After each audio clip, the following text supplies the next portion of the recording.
حکایات رومی۔ ایک چور اور باغ کا مالی۔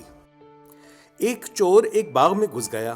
ایک آم کے پیڑ پر چڑھ کر اس نے اس کی شاخوں کو اس قدر ہلایا کہ تمام آم نیچے گر پڑے۔ اتفاقاً باغبان بھی آ گیا اور چور کو دیکھ کر کہنے لگا، تجھے خدا کا خوف کرنا چاہیے، آخر تجھے مرنا ہے اور پھر حساب کتاب کے لیے قیامت کے دن اٹھنا ہے، خدا کو کیا منہ دکھائے گا؟ چور بولا، تم کون ہو؟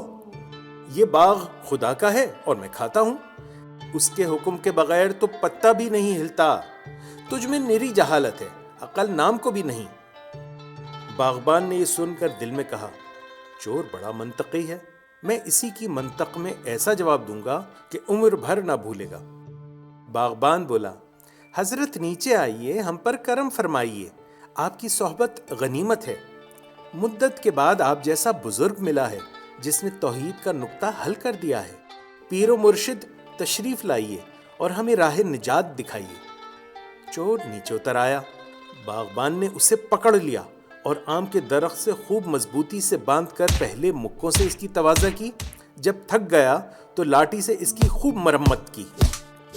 جب مار نے چور کو ڈھیلا کر دیا تو لگا فریاد کرنے، اے ظالم، خدا سے ڈر، میں نے تیرا کیا نقصان کیا ہے کہ بے گناہ کو یوں بے دردی سے پیٹ رہا ہے؟ باغبان نے ہنس کر جواب دیا، حضرت اتنی جلدی اپنا دعویٰ بھول گئے؟ کیا اس لاٹھی کو خدا نے پیدا نہیں کیا؟ کیا مارنے والا ہاتھ اور مار کھانے والا جسم خدا کا ہی پیدا کردہ نہیں ہے؟ آپ کیوں نہ حق گلہ کرتے ہیں؟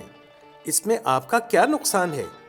اس کے حکم کے بغیر تو پتا بھی نہیں ہلتا، یہ آپ کی فریاد جاہلانہ ہے۔ چور نے کہا، میں نے تو بکواس کی جھک ماری، مجھے اب چھوڑ دو، میں آئندہ کبھی ایسی بات منہ سے نہ نکالوں گا۔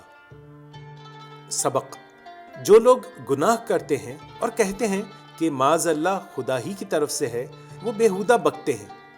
اللہ محض خیر ہے، شر اس کی پاک ذات سے دور ہے۔ انسان خود مختار ہے، جو کچھ وہ کرتا ہے وہ اپنی ذمہ داری پر کرتا ہے اور اس کے لیے وہ اللہ کے ہاں جواب دہ ہے۔